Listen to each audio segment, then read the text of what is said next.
Alright, good evening everyone, and welcome to State of the Galaxy. This is episode 3. This week I have with me Justin and Besley. Group 2 currently is doing Nightmare Council, so they may join us if they get that done real quick.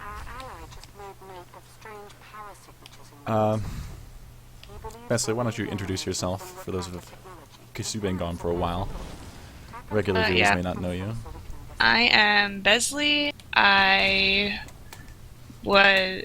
came into D&T Star Wars when the servers merged and my guild merged with D&T. I played a DPS Sork and then I switched to DPS Sniper. And I just recently moved to the Wildstar portion of the D&T guild. Yep, so she's raided with us for quite a while. She's been a part of the community, but she's been in a different branch for some time now. Working on 40 mans now, right? I understand that we are up there in terms of progression. So yes. Yes, we are. Good. Alright, I don't think Justin needs any introduction. He was my co-host last week. Or not last week, 2 weeks ago. We had a secret episode that no one else could hear but us. Yeah. Justin from the stream, or formerly of the stream. And now a member in good standing. I do my best to get carried to victory.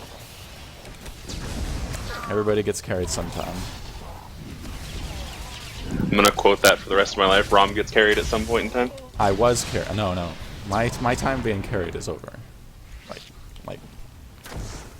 when I was a young lad in the World of Warcraft on Azeroth, running around doing Pug Molten Cores with original Death and Taxes, I hadn't trained Curse of the Elements or Curse of Shadows, and if you know anything about Warlocks, those are the magic damage increasing curses.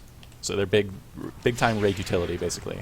And I was they would take you? I was just some idiot noob who hadn't trained them because, one, training was expensive in Classic. And I wanted to save up for, I believe, my Dreadsteed. So you just learned your abilities? So I just underlearned the abilities that weren't useful for leveling. Important thing for Warlock. It was better to... I trained the damage curses, not the utility ones. So what was more expensive, like back then, training abilities, or didn't WoW used to have like resource like where you had to like consume things to repair yourself or whatever? Life Tap was Warlock's. No, you didn't have to consume anything to repair your gear. You had to consume money, obviously, but. Life Tap works basically like consumption does, only it doesn't give you way like better. a debuff. Life Tap is way better than consume. It was way better than consumption. Life Tap is basically all benefits of consumption with none of the drawback, except it took your health. It gave you mana to health at a 1-to-1 ratio. And actually, I think there were some talents that could increase that ratio. Either way, it was great. It was way better than consumption. And I kind of wish Sork worked that way. But part of the reason I rolled Sork is because it looked like sort of like a Warlock Shadow Priest type class. And it did end up sort of being like that, but consumption is way different and I don't like it. Anyway, back then is when I got carried. That was the whole point of that tangent. I'm also being carried in this tactical, but that's because I'm not really paying attention. Alright, without further ado, we'll get right into the discussion. And the most pertinent thing that's happened recently is the launch of 2.9. How do y'all feel about how the main feature of 2.9 is gone, the housing? I love housing a lot more than I thought I would. Like, I was actually fairly pessimistic about housing as a whole. I thought it would be something where I looked at it for 2 days and then never touched it again. And instead of that, I'm finding myself and others in the guild literally farming content that just a week ago we would have hated to even think about in order to get something to drop. And I think it's good that what does drop from flashpoints and operations is something that you don't see on the cartel market as being, oh, I can immediately get something that's much better and cooler and it's skinned differently. Like, we did TFB story mode, and we had a Hypergate irregularity drop, and I put it on the front of my Nar Shaddaa house, and it was awesome. Like, it really, like, kind of put everything together in a way that I don't think I would have been able to without it. Wesley, how do you feel? Dude, I fucking love housing. I'm such a loser. And I love housing on WildStar, and I love it on SWTOR for different reasons. I guess Well, compare the two, because I know WildStar has free placement, right? WildStar does have free placement, and it allows you to place a lot of items. I don't know the exact amount off the top of my head. I want to say it's 300 inside, 300 outside, maybe. And I want to say... Is the outside in the same phase? I don't know if WildStar is even phased. It must be, I guess, it's to sort have of instance content. it's like its own little instance. So that people is the can come and go interior on a different instance than the exterior? I don't exactly know. I want to say no, but it's its own little like pocket portal thing. You get teleported to the inside of it, so you can't. It's not a free go in and outside. So it's segregated in some way. I'm just not exactly sure how. And yeah, it's all free placement, and I've seen people do amazing things even without building an actual house. People have gone and like used planks and walls and floors, and actually just instead of using one of the sort of like the houses you can plop down on the center of your land, actually build an entire house from scratch. So it's an incredibly powerful thing. I feel kind of limited because I only can have 800 pieces of decor in my in sort of my list. So now I've hit that limit. So now I'm like deleting things to make room for more things, which kind of sucks. But I don't know if there's an upper limit on how many things I can hold in my decor list for SWTOR, but I'm sure if there is. There actually is one. I'm going to hit it. So. Well, you're only going to hit it if you buy the same of one decoration. There's a limit to singular decorations. I'm not sure that there's a limit to. How many you can have combined? How many you can have total? Yes. Okay, then I might not hit it then, but. One thing that's interesting to me about housing so far is I've noticed a lot of people where they have plans where currently they're basically loading up their strongholds willy-nilly, like just to quickly get 100% completion so that they can get a boost for conquest or whatever. Right. But they also have plans to specifically phase out certain things that they have multiples of with new things, like new decorations and things that look good, where it's basically like, okay, my stronghold is going to look very bad for a couple weeks, but eventually it's going to look very good. That is essentially what we are doing with the guild ship. Although the gating for us is going to be how fast we can get new fucking rooms. Because I do not like having speeders or cantina-looking loungers on the bridge. It doesn't fit, and it's bugging my it's ruining my immersion. What do you mean we can't have a party bridge? No, we cannot have a party bridge. This is a warship. Rom transferred Death and Tax's guild ship to the Evan Hawk for a moment. Yeah. But that is what a lot of people are doing in Star Wars anyway. That is definitely... It's the opposite of what I'm doing, because I'm just not decorating until I get something that I want to put in a spot.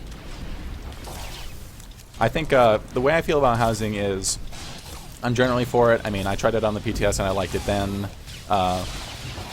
Kind of liked it a little bit more on the PTS because you didn't have an NPC limit, at least not one that I noticed. Yeah, I would say that the thing I hate the most is the NPC limit. Yeah, the NPC limit is pretty shitty, especially when they introduce cool NPCs like just having guards at all.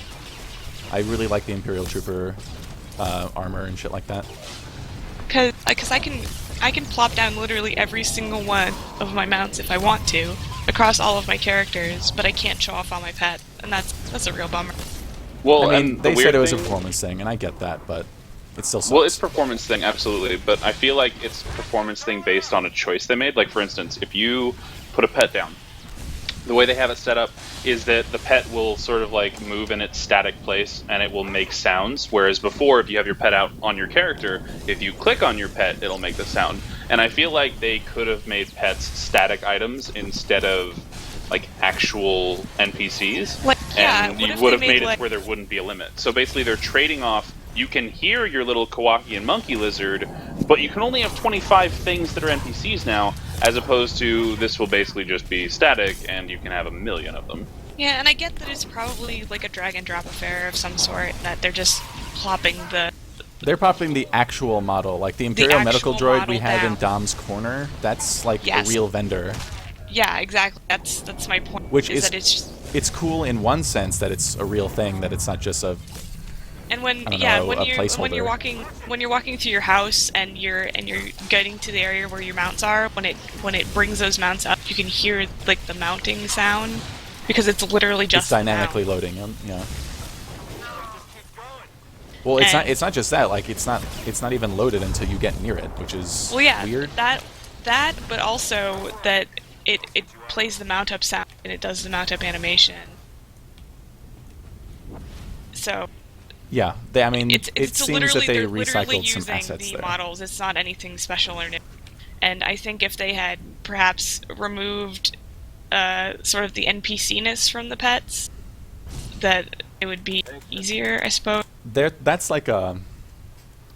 I don't know what their workload is like, Yeah, but but that's something that they could easily start doing. Like, you should not do that to the medical droid because it has function. You should not do that Yeah. to the fabricators because they also have function and probably more important function like than the medical droid. for like pets, For the guardsmen, really for the pets, for the mounts, yeah, those should just be static.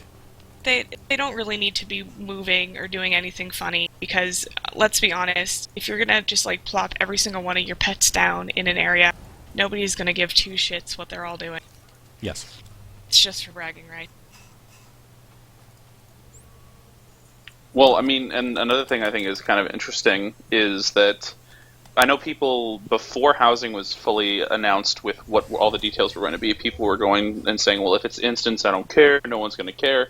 Honestly, I've watched streams where streamers that have nothing to do with the casual sect, for instance, YOLO, his house has like 50,000 prestige or something on Ebon Hawk, and he will have people ask him to swap servers just so they can go into his stronghold and look at everything. Like, people are actually caring about strongholds more than was assumed, and people that were negative on strongholds, like a number of raiders, are actually having quite a bit of fun with it. So that part of it, I'm very positive on.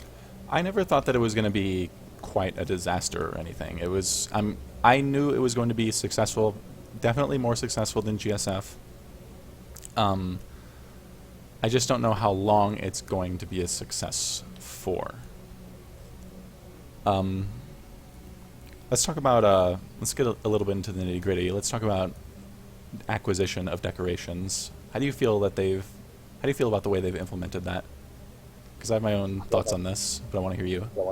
Okay, my thoughts are kind of twofold. On one level, I really like that I can, like, so I'm in TFB, right, and I can have decorations drop from bosses, or I can have them drop from ads. I do like that because it sort of keeps giving you reason to run it, as opposed to, oh, it didn't drop from Nephra, I know it only drops from Nephra, therefore we're going to reset the instance or just stop.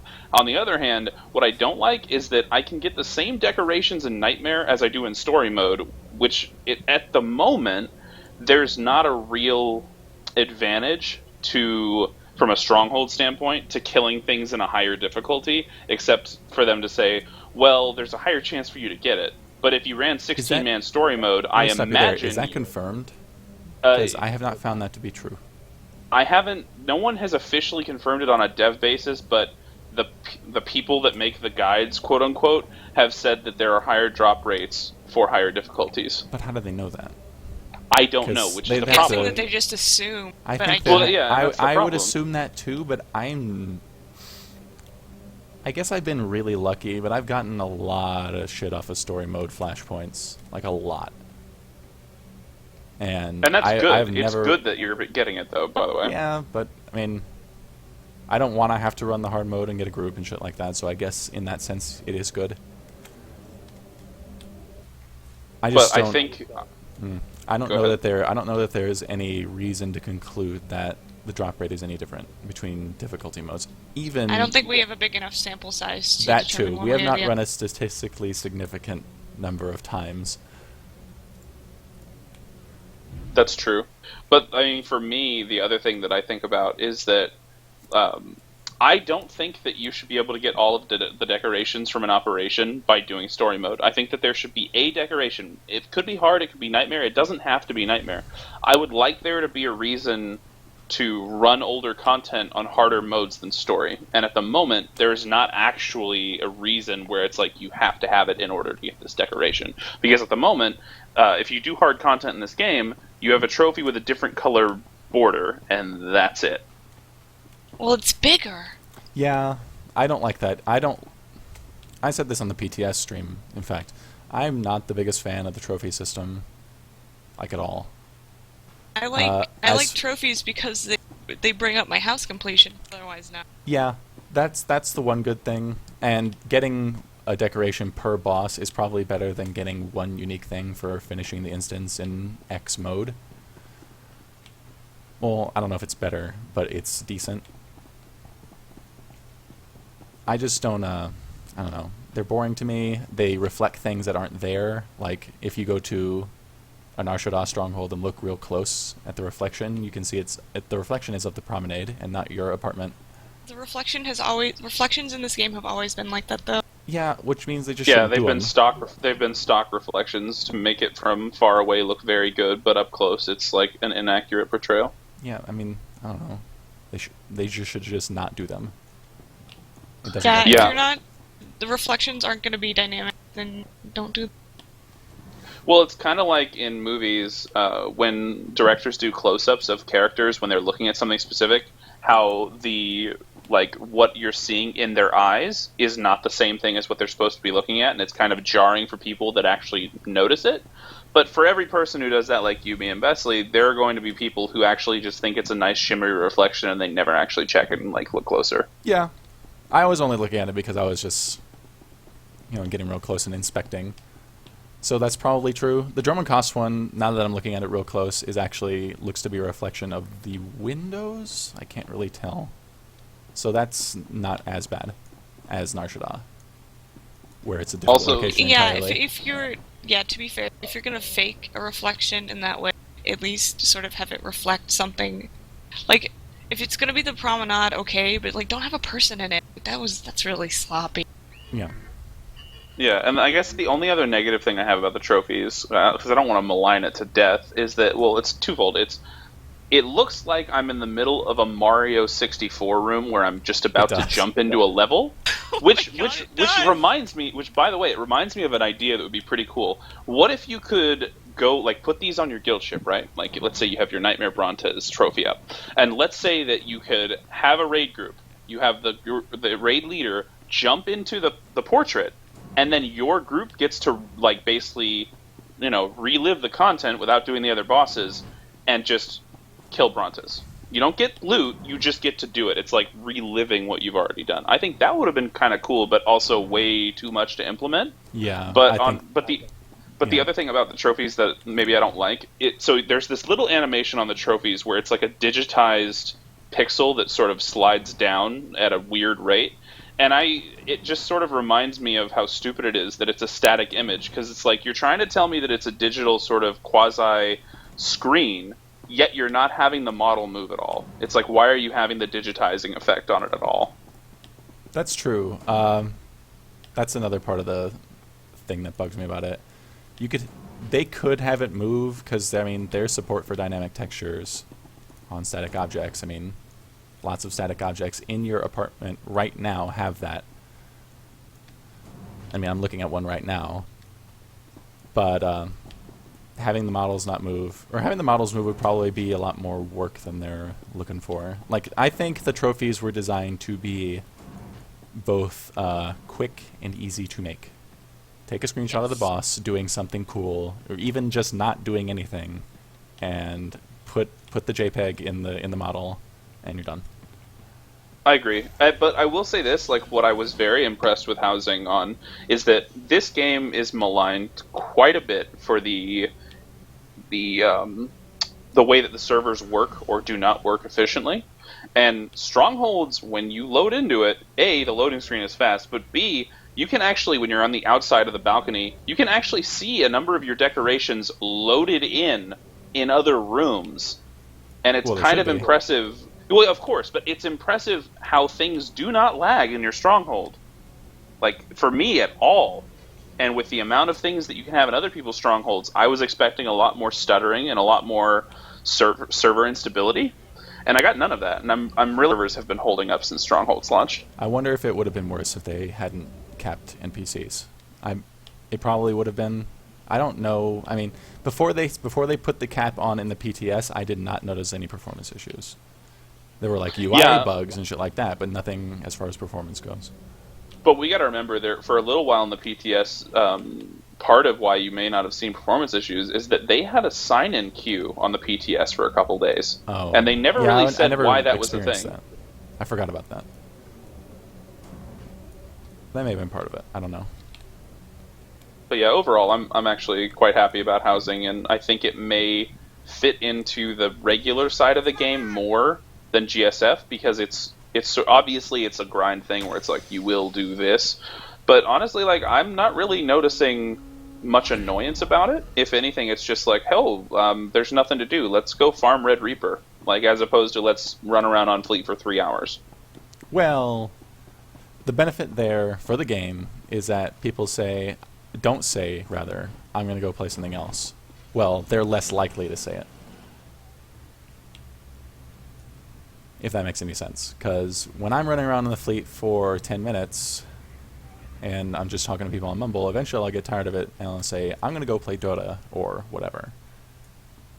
Yeah, that's true. If this keeps people logged in, and if that's what they want, then it's good. But I don't know how long that's going to last. Things in the cartel store. That too. There's a lot of cartel exclusive decorations that I'm really butt mad about. That's one thing that I'm not too, pleased with. I mean, I knew it was going to happen, and I knew I was going to spend money on it, but it still felt bad. I mean, there's stuff in the cartel market that looks really cool that you can't get outside of it. But in my opinion, the stuff you get from operations right now, and even some flashpoints, is better than anything you get in cartel packs. Let me counter that point. The Grand Statue of the Emperor is only in a pack, and that thing looks cool. True. And if going I want to for make a about dark 8 portal, million on the GTN right now. If I want to make a dark portal, I have to buy a Gatekeeper's pack or go to the GTN. No, that's true. But at some level, it's like I want to toe the line of wanting to have actual content and wanting the game to make their money. And to be honest with you, if Strongholds is where they're making some money on extra decorations, I'm not surprised, but B, I'm not really going to fault them for it, because it's just, of course they're going to make money off of, like, decorations. It's an aesthetic. They've been making money off of aesthetics since Cartel Market launched. Yeah, I'm okay with them making money. I don't know. I guess there's no real reason for me to be mad. It's just sour grapes. Someone, Darth McTaters in chat, just made a good point. The stuff that you can only buy with cartel market certificates is a shame as well. I agree. I don't like. That's a really upsetting sort of wall. I have not bought a cartel pack since. God, when was it? How do I look at my collections? I buy a lot of cartel packs, and I still think that that's really not a cool thing to do, because a lot of people don't, and it's really RNG to get it. Well, that works into a larger argument, which is that, let's be real, the cartel market certificate system is inherently flawed, because when you get them, the whole point of it was, you've spent a lot of money on this game, and there was something in the packs that you couldn't get. Let's give you a way to get that. And then when they set up the situation to get it, it's like, oh, I have 20 certificates. And it's like, yeah, but you got your 20 certificates in shipment 1. The thing that you want is in shipment 3, and you're not at legend yet. So in order for you to get the mount you want, I don't like that. You need to buy more. And it's like BioWare, I have bought literally almost $1,000. Actually, let's be real. I've probably spent more than $1,000 on this game. I but there definitely are spent people, over $1,000 in this game. there are people in other guilds. One of them, like the Guildmaster of Hates You, that once bought 6 hyper crates with money,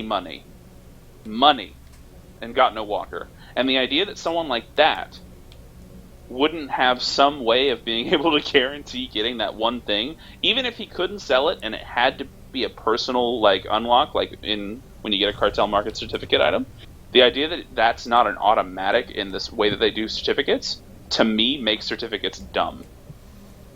I agree. I don't like. And here's I don't like the rep thing. With everything else that we've had with cartel market certificates so far, they've been things that you can get other ways. You can buy them on the GTN, you can get them in packs. The problem with this one is, now we have these items that you can only get from buying the cartel certificate, from getting the cartel certificate, and that's not cool. This was supposed to be a way to reward customers who have spent a lot of money and not gotten what they wanted, being able to get what they want. And now it's to the point where it's not even that. It's now its own currency in and of itself to get exclusive things that you have to spend a lot of money on. And I don't think that's really good either. And the funny thing is, I'm willing to believe that the devs were actually thinking of it as a good thing, from a standpoint of, there are people that have all these certificates and they have nothing to spend it on. Let's give them something else to put it on. They probably meant it as a big positive, but there are negative impacts to it. It's kind of like they recently updated the collector's edition. You get something from the collector's edition vendor, according to the forums, and someone made a post in the PTS forum saying, if the collector's edition vendor gets something, why doesn't the security key vendor? And I'm like, are you kidding me? Like, some people cannot be made happy on any subject, regardless of what you do. I don't even understand why we're still adding things to the collector's edition vendor. Because at one point in the game, I think it was it James Olin or one of the other big head honchos, they said that they would constantly be adding things to the CE vendor because you bought the CE. And that stopped probably a little less than a year into the game, and people have been upset about it ever since. Oh my god, you got a fucking Darth Malgus statue, stop crying. Exactly. An amazing statue, by the way. I prefer the Imperial Trooper armor. Why people, that stuff looks cool. I don't understand why people are so upset about things the collector's edition vendor does or doesn't have. Do they even know that in most games you don't even get half of the shit that you get with the SWTOR CE? Like, they need to fucking calm the fuck down and look what they got. They have a lot of exclusive things. And Taldari makes a good point in chat, saying that reputation on something like Cartel Packs is ridiculous in itself. And yes, that's true, because, and like, again, if someone is completionist, like, we have people in our guild that care quite a bit about codex and achievements. For people like that, it's basically asking them to get addicted to spend money. And it's like, these people that care about the achievements and the codex and reputation, they're spending their money on your game regardless. You don't need to try and nickel and dime them. Here's the thing, I know some motherfucker is gonna be like, but look, you could buy those cartel packs off the GTN. Well, no shit, Sherlock, but somebody had to pay for them. And that's the problem. Rom, did somebody on your stream make a character called Private Pumpy on the ship right now? He's in a guild. I told you about this in guild chat, we weren't listening. I was no, AFK. No, log back on and you'll see him. Oh my god. I'm kind of I didn't want to now. interrupt you, but yes, you have a fan. Where is this guy? He's on the ship. He was standing right next to you, and you logged off. I guess you went idle or something. Anyway. I don't like the fact that that stuff is tied to reputation. I'm sure that there is a new reputation for the new stuff. Let me look. There His is, guild because I'm rep called capped on it. Pumpy's Privates? Yeah. I'm rep capped on it right now, yeah. Binary Star Realty. I just don't like that. I get you have to reward people who spend the money. Holy crap, why do I only have 3,600 weekly rep on this thing? Oh, because it's like no rep at all to get up? I don't know. Yeah, it doesn't take very much. It doesn't matter. That just shouldn't be a thing. I think there's a better way to implement rewarding people who lose at gambling, or compensating people who lose at gambling. Because that's what that's for. That's what certificates are for. And the God, rep. even if they gave people who spend a lot of money like a discount on subsequent purchases, that'd be enough. They probably wouldn't do that, but they would. Oh, this is hard to express. Cartel certificates are not a bad idea in itself. There just needs to not be a rep tied to it. I like the fact that they put a vendor on there, a new vendor for certificates to buy NPCs. I just don't like that that's the only place you can get them. Yeah, it should not be the only place. Like, they should be able to offer, say, the Emperor statue for cartel certificate. That would make sense to me, for example. Yeah, that's the same. That's the same problem, though. I don't know. I know, but at least you have something that is available in different ways instead of just being you have to have cartels ravens to get this thing. Okay, how about crafting? I think that this is a good Crafting update for crafting. specifically for decorations. We'll get into conquest later. Can I say needlessly complicated? It is pretty complicated. Because as a returning player, you have to think I'm the target audience, right? I'm the motherfucker who will spend money on a fucking hyper crate and not feel bad about it. Mouth on this girl. So I come back, I'm like, cool, we can craft things, and I'm trying to figure it out. I'm like, wow, this is really fucking complicated. Like, I'm coming back, and as a returning player, I had to look up a guide, and that's not really good design. The way I feel about the crafting of decorations is it should be more like the crafting of invasion forces, where there are not different tiers.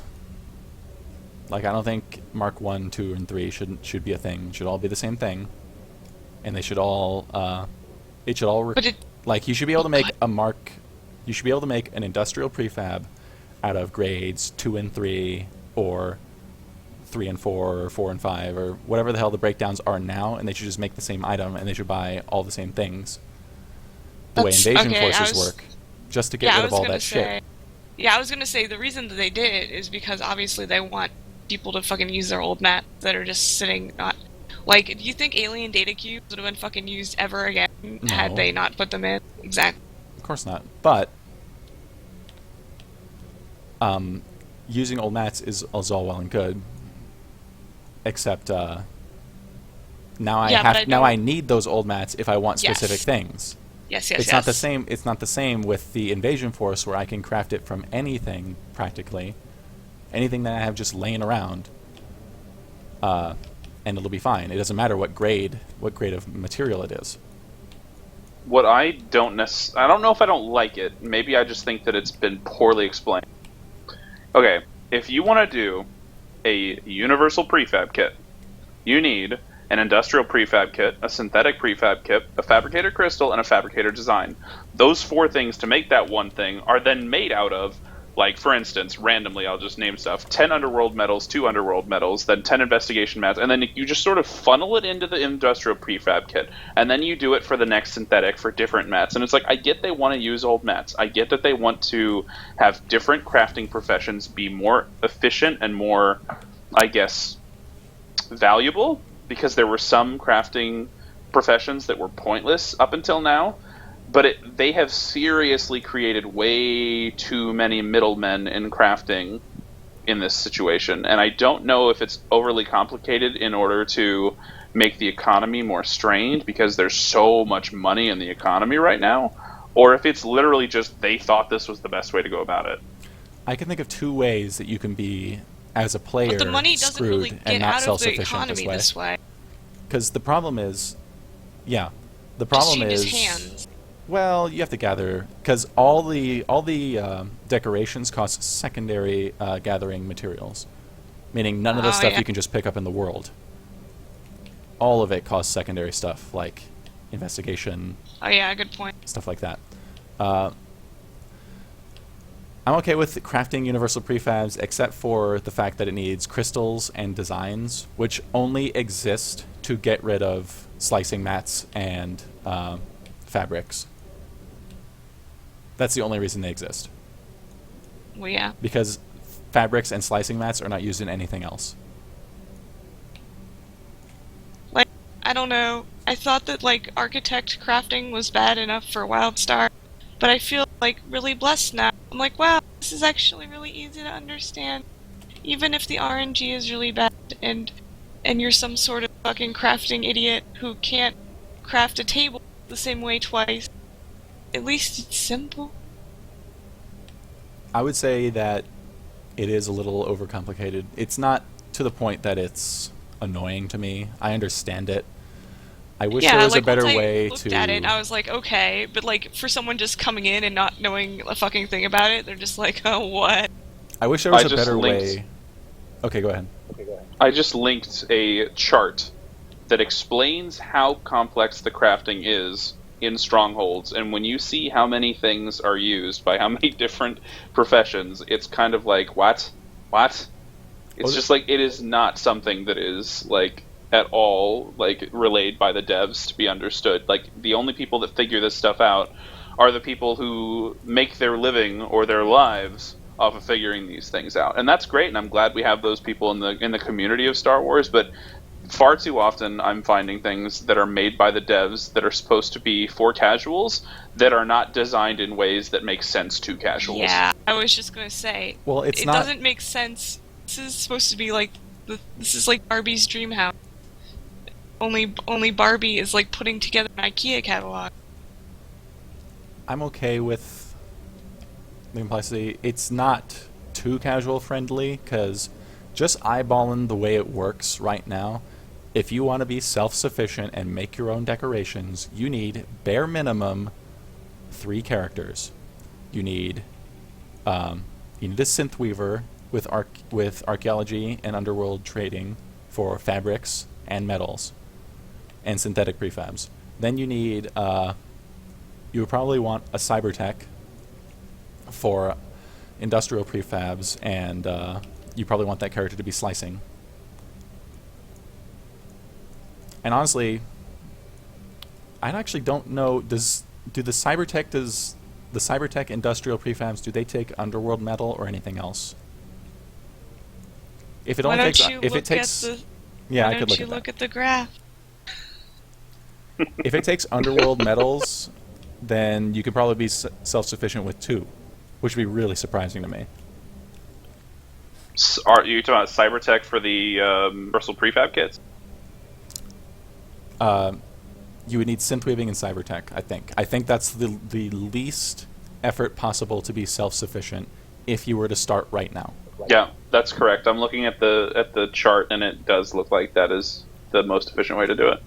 You'd be slow because you'd be double dipping your underworld metals off of 2 professions to make synthetic and industrial, which is not cool.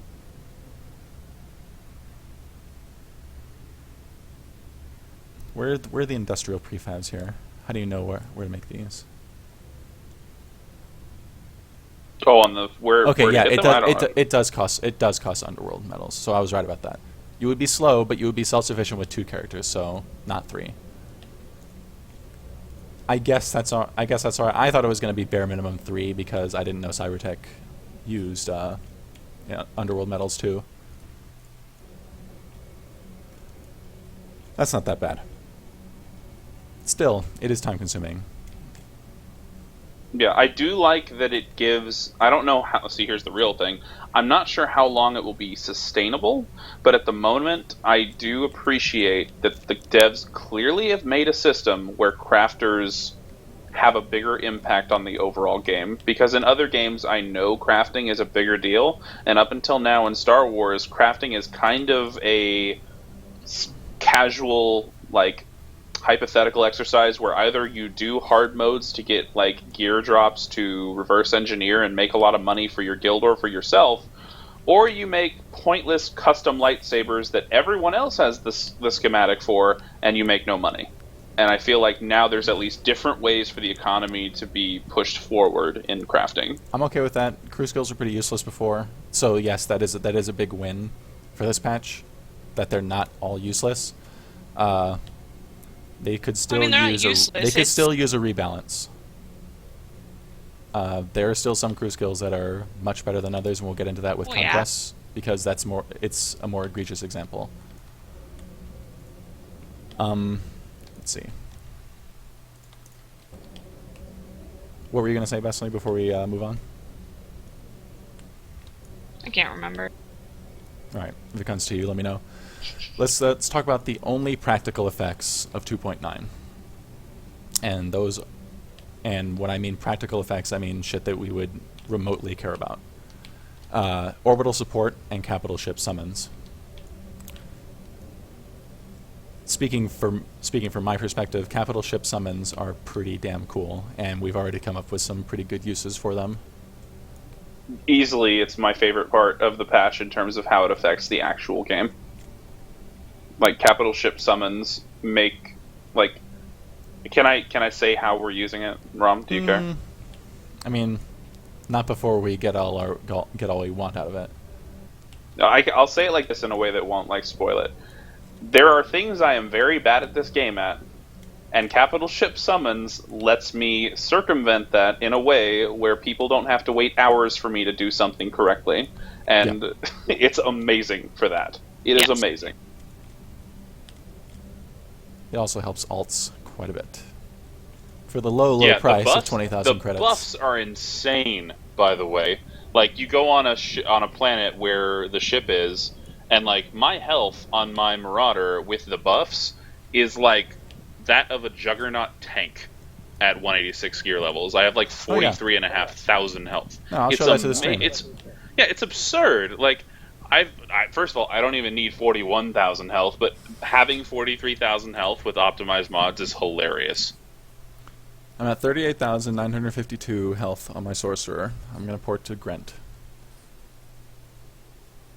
Orbital support is pretty cool, and as long as we're talking about orbital support, as soon as 3.0 launches, and if we can park the capital ship over whatever new planet there may be, assuming there is a new planet, and I hope there is, we're going to do that, and I assume that everybody else who has a capital ship will do the same to turn on orbital support for leveling. There's no reason not to. I will be doing that. I will be doing that. Oh my god, it's going to be great.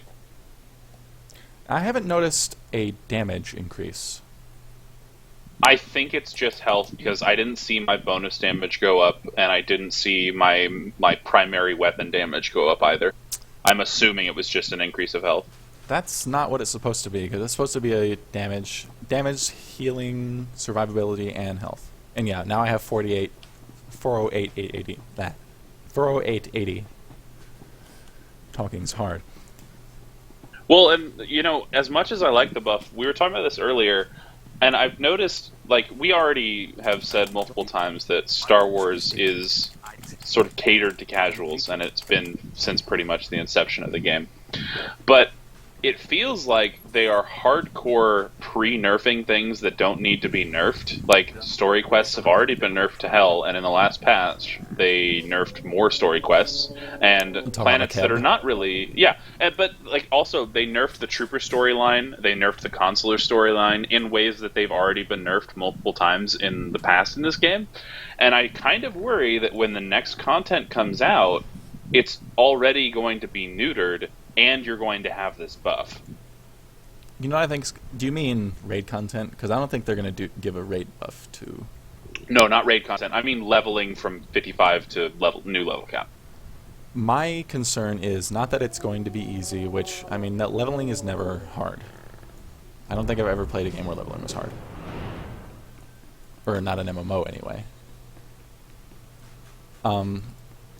My concern is that the player base will get much worse because they are not trained to be any better than they are. Yes, that's my problem with dropping the difficulty of even leveling content.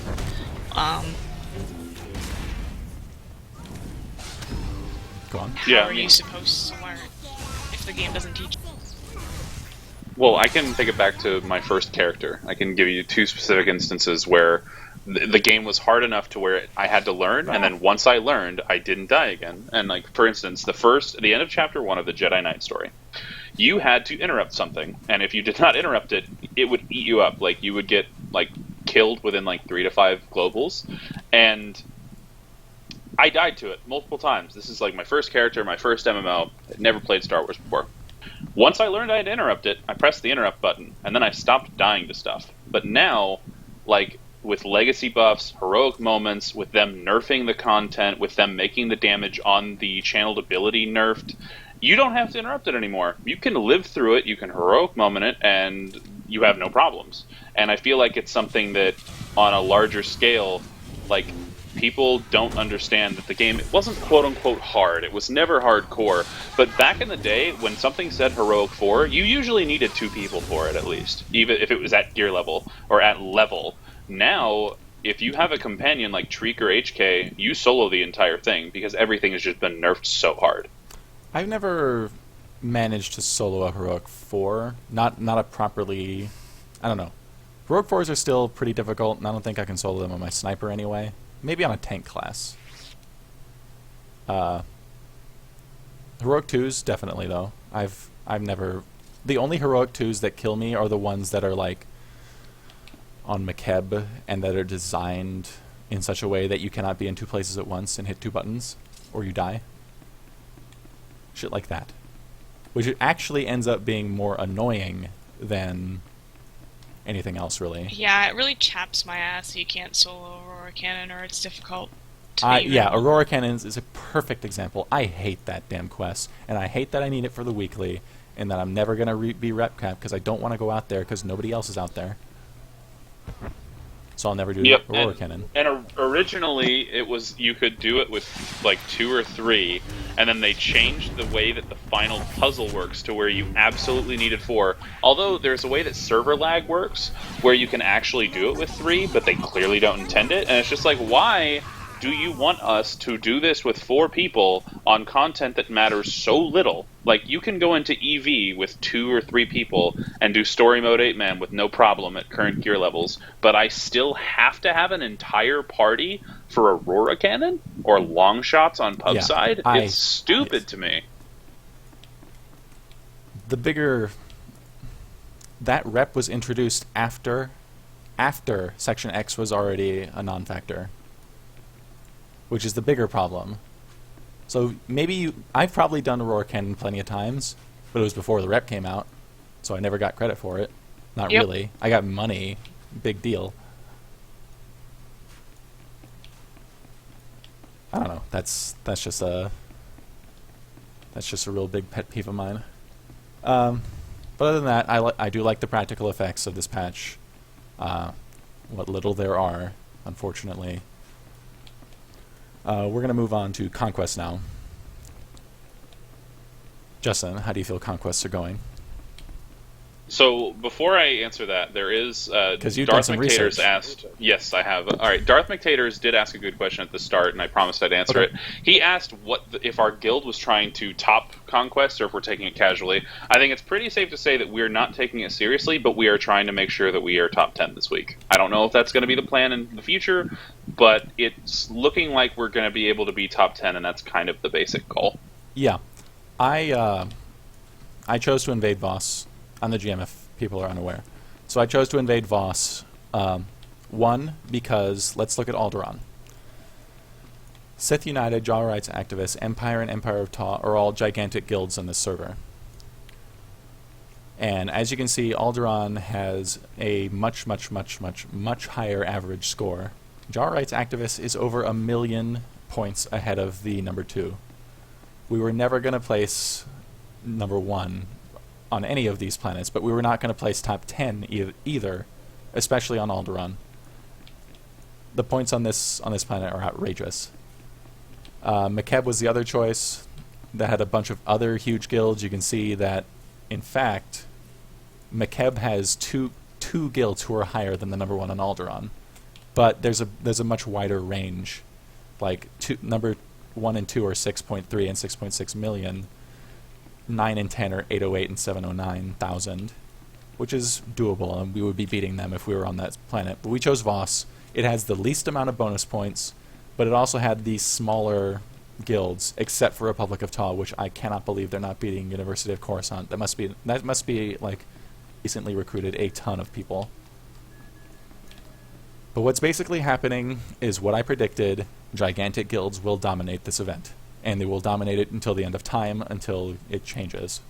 If you have a Zerg of people who can press button like a brain-dead zombie, you can win at Guild Conquest. Well, if your Zerg is bigger than other Zergs. That's But yes, my point. none of the stuff it requires you to do is hard at all. So, a guild like Death and Taxes, a guild like Zor's, we will never win a planet. Unless all the planets open up at once and we get a planet all to ourselves. Then maybe we can make a concerted effort and beat, what competition is on that planet. Unless people decide to just go after us, which they might. I actually think there's going to be 2 metas in Conquest, if it even matters past a few weeks. And there's going to be the guilds that care about actually winning, and that's well and good, good for them. But if you look at it, there's not a real advantage to getting like second or third as opposed to getting ninth. The real shrewd people that are going to do Conquest at some level, if they know they're not going to win, is figure out ahead of time which planets are going to be easiest to rank top 10 on, and always try and get to that planet, as opposed to trying to win. Oh, that's my strategy too. If we can get top 10, I'm happy, and I don't care. Even if we didn't, I'd be fine with it. But I think that that's going to be the strategy for smaller guilds. Not to win, but just to have their name in the top 10 at some level. But what's crazy to me, so I have some lobbies on some other servers. I have a lobby on Ebonhawk because I was bored and put a character on an RP server, and I have some lobbies on Harbinger. On Ebonhawk, on one of the planets, I believe it is Makeb, there are 2 guilds with over 6 million. One of my lobbies is in one of the guilds that has over 6 million. Their plan is literally to Zerg all day, every day, as many specific conquest points and heroics. They had 7:30 in the morning Central Time. There were like 12 people online. All of them were on the planet farming heroics. Then they spent the hour after that getting commanders on different planets. After that, they were just loading into different alts, crafting, setting things up for hours at a time. And the guild that they are competing against, funny enough, they keep trading places on the leaderboard. Well, they went and talked to the other guild, and these guilds that are actually trying to get first, they're now colluding with other guilds that are trying to win, saying, okay, whoever wins this, next week, you guys get to pick what planet you're going on, and we promise we won't go to it. So at some point, it's no longer going to be about the top guilds actually competing with each other. It will be guilds strategically choosing not to compete with each other so that they can actually win. And that, to me, is... I know that no one's going to be really surprised, because of course people would do that, but I'm actually a little surprised by it. I cannot believe you're surprised about that after what happened with the Steam Summer Sale, for example, where active collusion went on about who was going to win what day until Steam stepped in and said no. When they introduce semi-tangible rewards like that, and the Steam Summer Sale that Vesley's referencing, and there's no governing body to stop people, people are going to collude. Every single time. And there's not going to be any governing body to stop people because the rewards are whatever. It's not a big deal. It's not a big deal, and I'm a virtual game. Yeah, I'm complaining about it more than it deserves to be complained about, I guess. I'm just really bummed that Death and Taxes will never win a planet because of ourselves. I guess I'm just kind of disappointed because this was like something that people could see a mile away, and how it was going to play out is just really poor on the design side. No, I sent PMs to people to developers who I know were working on this project because it's been publicly announced that they were working on this project, telling them, I hope you guys have come up with a way to make sure large guilds don't just dominate the entire time, but it doesn't seem like they did. Yeah, although I will say this, I noticed something on one of my other servers on Harbinger. I have a lobby on a guild that I used to play on from the beginning of me playing this game seriously, only I did it really casually. These were like real life friends. And I noticed something that I had never noticed in a casual guild before. They had the same competitive edge about conquest that we have about world progression and raiding. And I mean, they literally have a requirement of their members. This is like a very casual guild, like one that, you know, really struggles with like story mode council, for example. They have a requirement where at least one of your characters needs to get 35,000. At least one. And no one has really said what happens if you don't have a character that does that. But like the GM will be in guild chat like egging people on to keep on like working hard and like just pushing them and farming content over and over and over. And it's just like, these are very casual guilds, and they're turning very casual guilds into competitive monsters. And it's great to me because I'm hoping that maybe this will make more casual guilds more competitive in other aspects of the game. Like maybe they're going to catch the competitive bug, because I never expected to see a casual guild actually implementing rules of performance based on this. It's not really performance, though. It's more of how much time can you sink into the game. Yeah. Well, and at some level, progression is how much time you sink into a game. How many pulls did you put in on Council pre-nerf? When did you get your kill, as opposed to when you started trying it? Like, at some point, of course, it's skill level, but Yeah, that's part it's of it. similar in that regard. It is part of it. There is a time amount in part of it. But we're not talking little amounts of time here. We're talking about people who are sinking whole days into this over and over for just to get on the leaderboard for a win. I Whereas I guess in raiding you get those periods, but they're at the beginning of progression, and you take the time off and you just do it. I'm okay with guilds who would not otherwise be this competitive suddenly becoming competitive. That's cool. I'm glad they're enjoying themselves. As long as they are enjoying themselves. If they're like hating their life, Yeah, I don't know if that's it's probably not good. enjoyable, but if you're really into it, I guess good for you. But that's not something that I would find fun at all. I'd find that to be depressing and sad. Oh Like, yeah, it would be instead AIDS of for me to instead have of to do being that. able to do something that you really want to do in the game, like say you're really into, like, I don't know, Battleground or War Zones, I suppose. Say you're really into it. You're like, hey guys, you want to do a war zone? People don't want to do a war zone. They'd rather do something else that gives you a better rate of points, and that's kind of sad. Yeah, Justin mention this off stream, but you might want to clarify what Bessa was talking about. Oh yeah, so okay, I was in guild chat, and there were a couple of guys that this is on the RP guild that were saying that they wanted to do some PvP because they like PvP, and it was almost immediately shot down by an officer that basically said, "Why would I do PvP when I can do a heroic 3 times in the same amount of time it takes me to do one PvP match and get more points for conquest?" And it was basically implied in the conversation that if he wasn't doing heroics and was doing PvP, he was, like, in some tangential way wasting the guild's time. And I thought that was just a little weird, because it's yes, the conquest situation is trying to get people to do old content and to get more juice out of dev time from the past. But if it's going to pigeonhole you into doing, in my opinion, antisocial aspects of the game, like heroics that are clearly over-leveled, then I don't know if I like it as much, because at least PvP is clearly a player environment with other people, whereas heroics, you can just farm that crap by yourself all day. Yes. For the people who want to farm points, I mean, it's obvious that shit like heroics or crafting, if you're invading boss this week, that's the much better route to take. You should be spending your time doing that if that's what you care about. The rate of point acquisition not being even between all activity is kind of shitty. Let me take, for example, and I'm only taking this example because I'm like the only one other than Furion who plays this anymore, Galactic Starfighter. Galactic Starfighter has no planetary bonuses this week, but you get points for it. Every match you play, you get 500 points, just like PvP, ground PvP. And you get a bonus for completing the weekly, I believe. But it not having a bonus means that is not a good use of your time if you care about conquests. And you might as well do something else. And that's just going to be the case every week, depending on what bonuses you get, if there are any at all. People are going to figure out which is the most efficient way or quickest way to max out a cap on your character, and then move on to the next one, and then move on to the next one.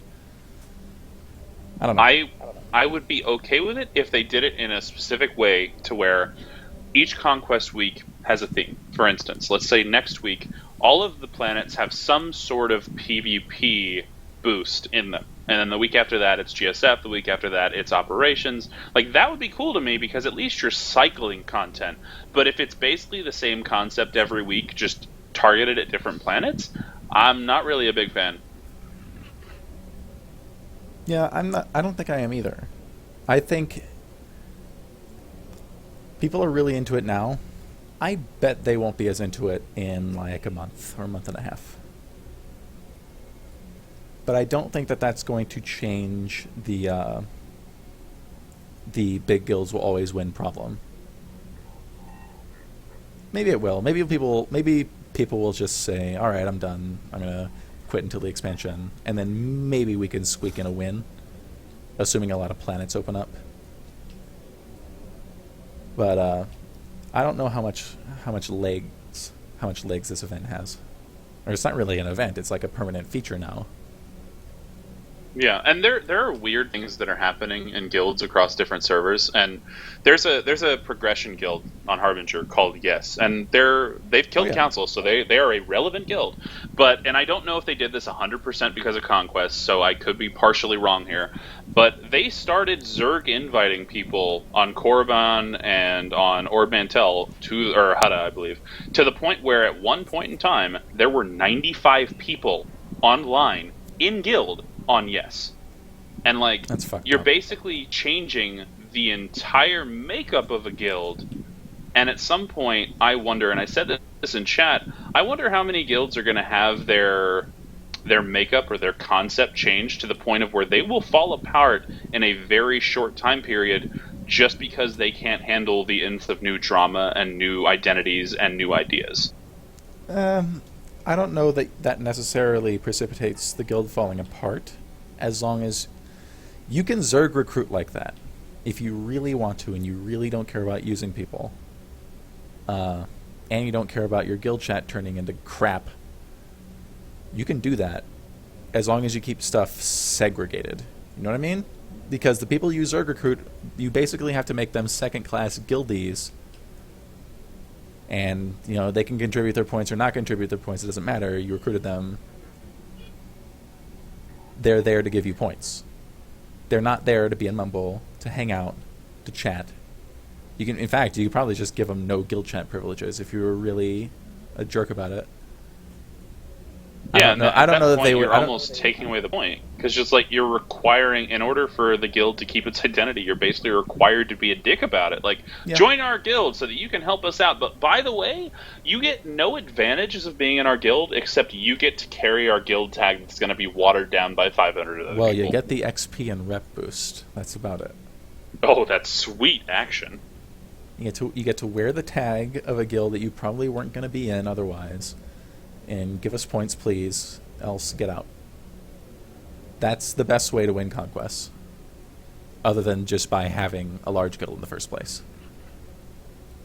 I don't want to be that guy, but I've had experience with guilds that had what end up being second-class citizen, and there's always a break. There's like lots of drama and rage quitting. I guess my experience is obviously just anecdotal, but when you've got people who are so fundamentally diametrically opposed together in one guild, it creates friction and it creates drama. So we'll see how it turns out, I suppose. Yeah. I mean, you'd have to basically turn into a fascist and like tell your real guildies not to interact with those people to keep the drama about the people you care about to the minimum. Right? I think that's how you'd have to do it. But then everyone would still just be talking behind everyone's back. Sure. As I can attest to. Whatever. It's a bad idea. It's a pain in the ass, and I didn't want to do it, so we didn't do it. And it sounds like other guilds have. Good luck to Yes and any other guild who's done that. I hope it works out. I don't know that it will, and I don't know that it will have been worth it at the end of when all's said and done. Yeah, and like also, it's gonna be a weird situation where if in 2 weeks we stop caring about strongholds, like in the whole like framework of this game, you're gonna have a guild. I won't even say Yes. Like, let's just say a random raid guild like adds like 60 friggin' people, and then they decide in 3 weeks that Conquest is now pointless and they don't care. They're either going to be saddled with 60 people they have no idea if they actually want in the guild, or they're going to be known as that jerk guild who G-kicked 60 people at once. Like, there's no in between. They are either the boyfriend who dates a girl they've stopped liking for a year and a half, or they break up with them in the middle of the cafeteria and every girl hates them for the rest of the year. There's like no alternative. I do like the high school analogy. I think we need more of those. Okay. I think we've beaten Conquest to death. The consensus seems to be that It is not as good as it could have been. Justin, you've done the Commanders with us, right? I think Besley has too. You've done one. I've done the Commanders, yeah. The Commanders are okay. I kind of like invading Republic bases. That was it was cool to jump into the one on Voss, just find an easier way inside. That poor bastard who got there right when we were jumping in had no chance. I feel bad for him. Oh, Rom, I was going to tell you, with the Commanders, you know how I was telling you that it would be interesting to see how PvE servers handled the Commander aspect of it being a PvP area? Yeah. You want to know what PvE servers are doing? I would like to know.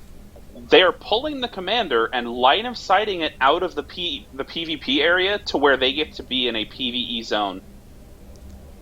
That's fucking weird. That is how much PvE servers are not about that life with PvP. Like, what they're doing is they'll pull it. They should force flag you when you attack a Commander. Yeah, like they're you know like what they'll would happen, pull though? one guy how and line of sight it out. Do you even remember how people got their panties in a twist over the fucking PvP area on fucking Agree event? Well, that's what it's for. People were freaking out, saying that they cannot believe that they added these quests that they couldn't do because they were in a PvP zone.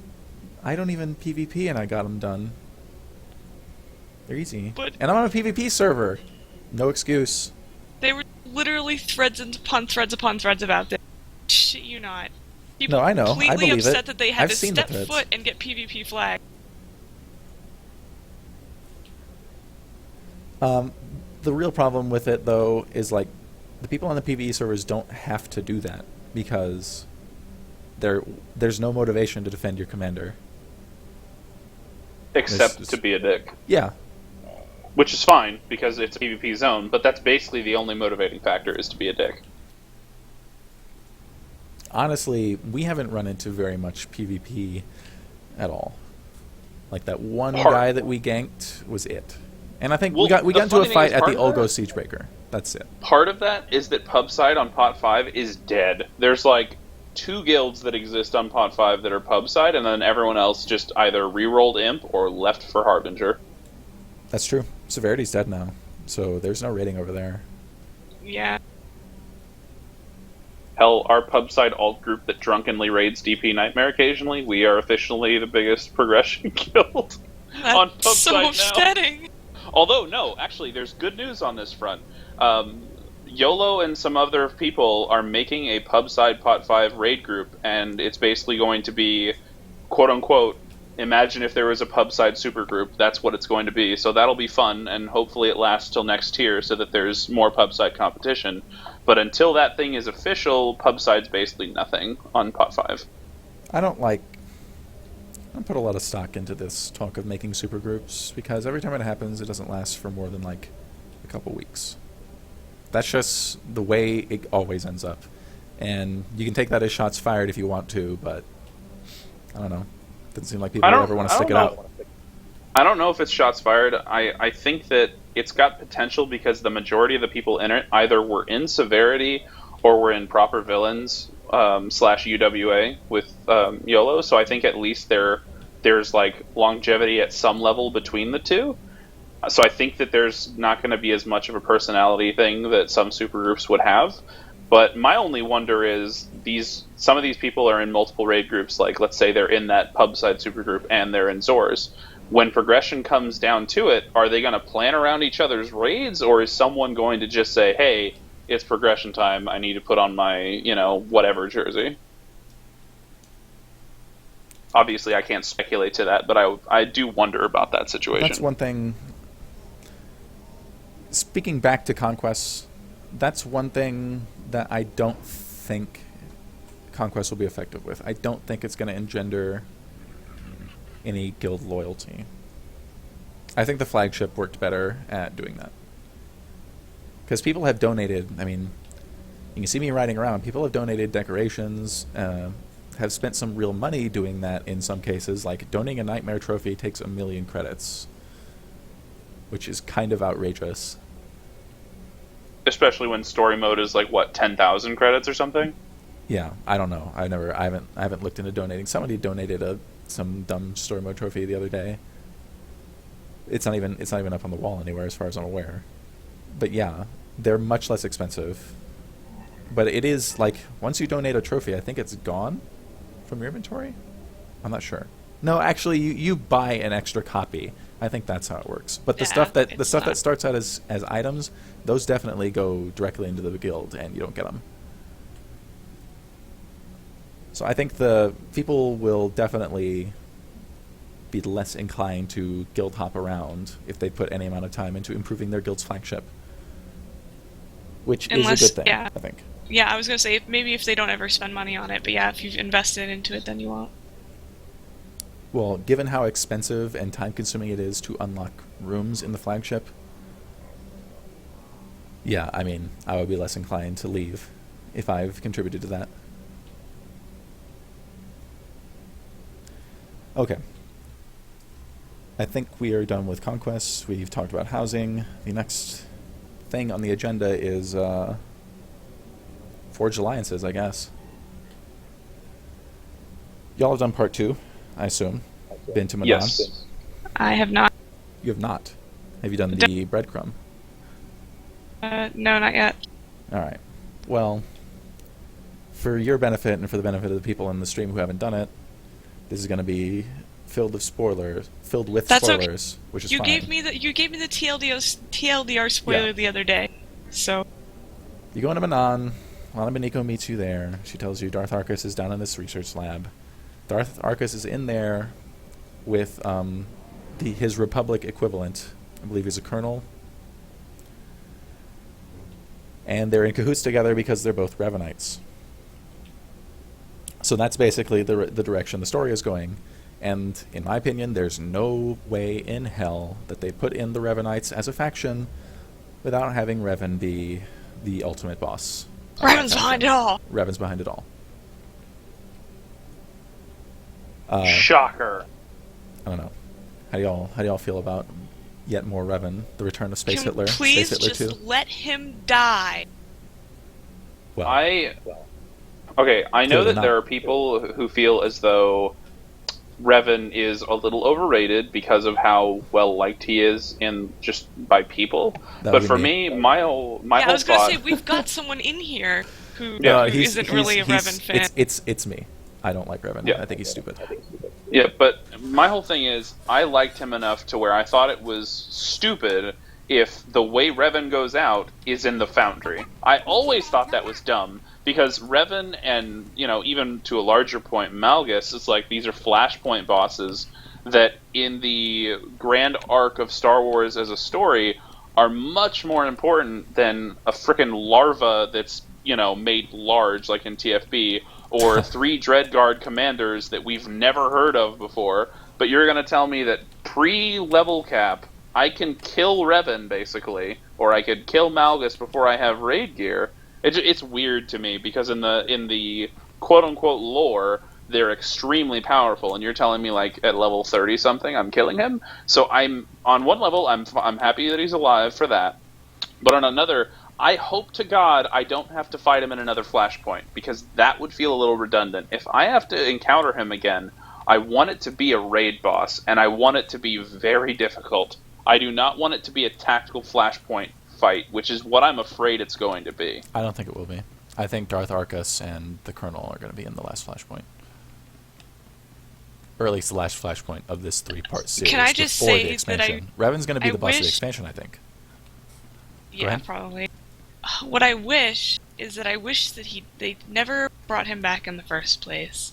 Yeah. Revan did not need to be fucking this ridiculous. The Emperor kept him alive. All this other bullshit. Let him die. You let the exile die.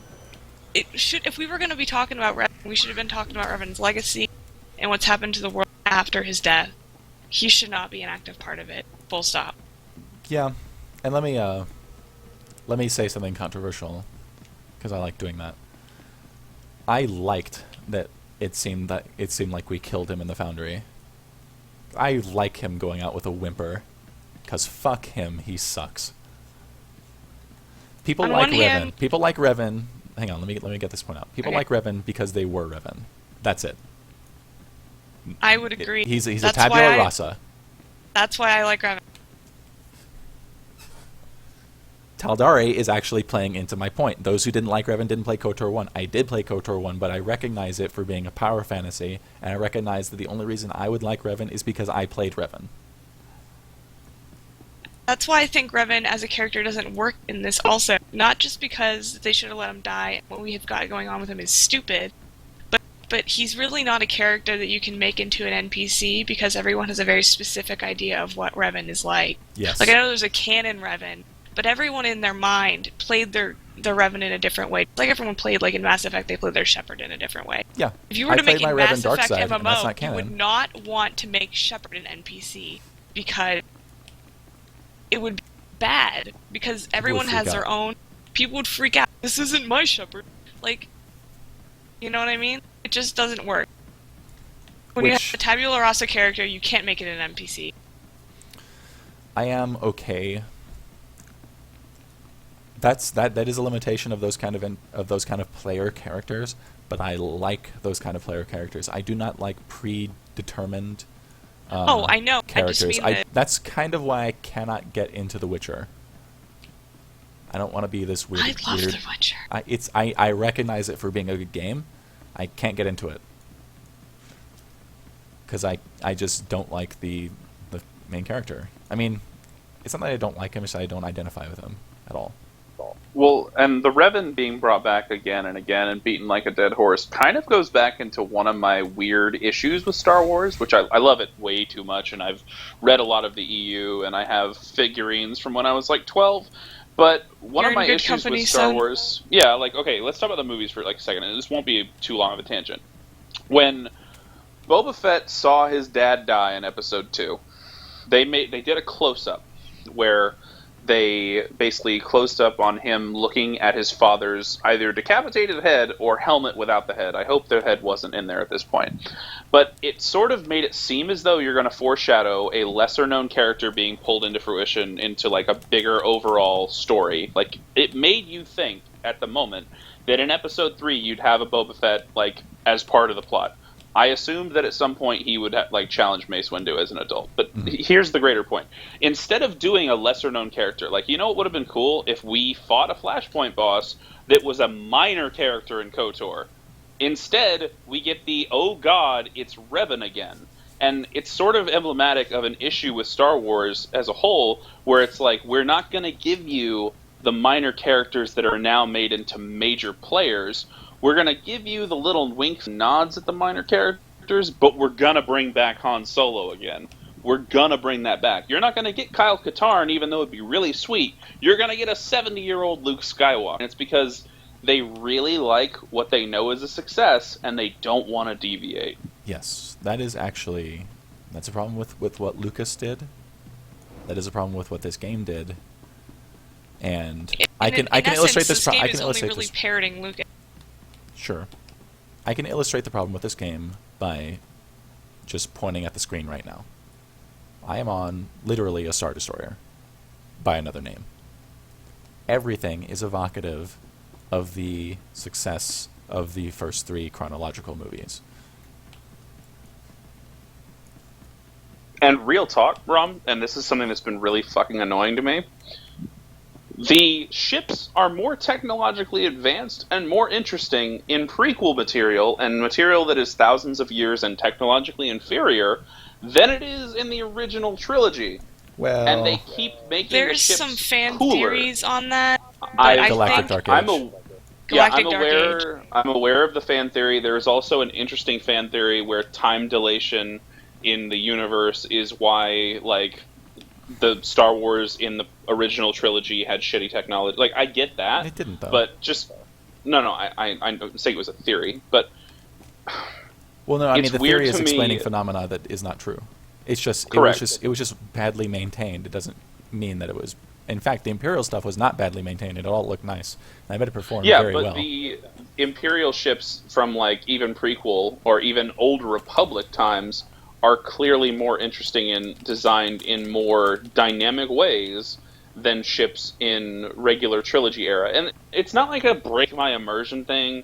It's just one of those, if you take time to think about it, it's odd that the iterations between literally thousands of years before like regular trilogy are very small. There's no sweeping change between entire eons of time with design in the universe of Star Wars, which is weird because there are so many species in the universe of Star Wars. It would be one thing if humans were the only species in Star Wars, and humans really like their phallic symbols. So of course there are a lot of triangles and a lot of sharp, long objects, but that's not how Star Wars is, and it's just odd to me that the difference between a thousands of years ago Star Destroyer in Old Republic looks almost identical to a Victory-class Star Destroyer in current. Let me play devil's advocate, because you might be confusing form with function.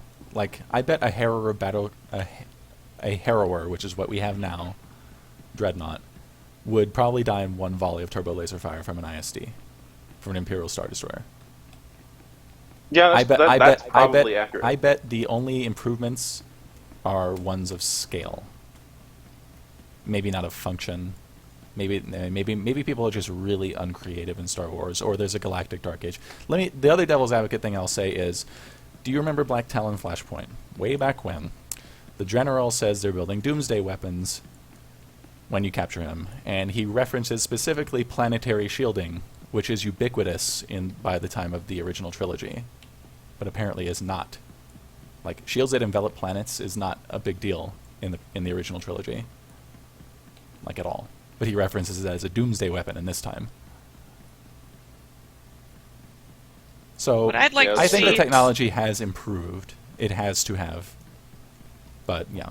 I don't know. What I'd like to see is like a Pyrrhic victory against what I think is obviously going to be the final boss, the Emperor. What's The a Emperor, pirate final victory? boss of what? The game. You don't know what a Pyrrhic victory is? Oh, that. Oh, you I thought mean, said you pi- I thought mean you like said Pyrrhic? Pyrrhic. Pyrrhic, victory? whatever. Oh, I okay. am bad. I am bad at words. I heard pirate. No, I thought you said pirate. I thought you Yeah, said pirate. I was like, pirate Yar! victory. Like the final boss, everyone... We hire Captain Jack Sparrow. No, you Jesus. know what would be kind of cool? I just thought about this. Like, when I thought it was pirate victory, this is what I thought That you could meant. happen. It's owned by I Disney. thought that you meant that we were going to have a raid where pirate, as in no faction, so imps and pubs ganged up together to fight the Emperor. That's what I thought you were trying to say. No, a Pyrrhic victory against the Emperor, and that would lead nicely into a Galactic Dark Age. Yes, and it also leads into. I don't know how much you guys know about the Rusan and the war that led up to it, but like Jedi were acting like warlords and shit like that. So it could easily. It seemed like a feudal society. Like the lead Jedi was Lord Hoth, I believe. I believe he had a title, and his title was Lord, as a Jedi. So it seemed very feudal. I don't think the Republic was around, so that could easily be explained as Galactic Dark Age post-Emperor death.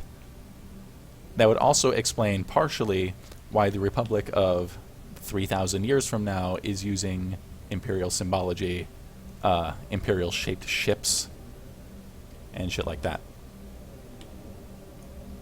The symbol of the Sith Empire right now becomes, with minor changes, the symbol of the Republic later on.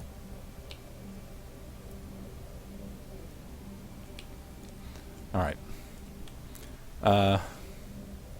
So that's basically what Manon is leading up to. Revan's behind it all. Manon itself is fun. It's still a tactical, so certain classes can solo it. I believe people have put up videos of like juggernauts and stuff like that.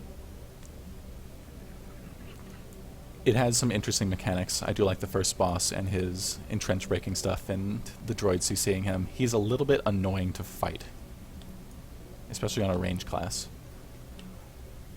Well, that's because they basically made it to where Entrench doesn't work on that boss. I mean, it works, but if you actually, it doesn't work. The entrench breaking does not work as well as I thought it did.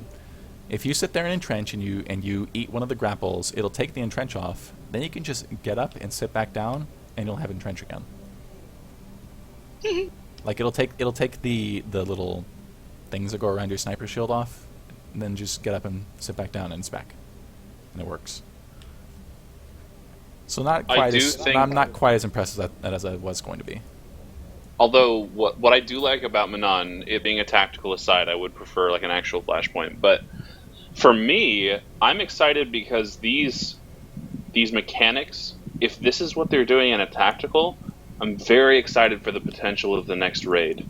I'm really excited for it. Sure.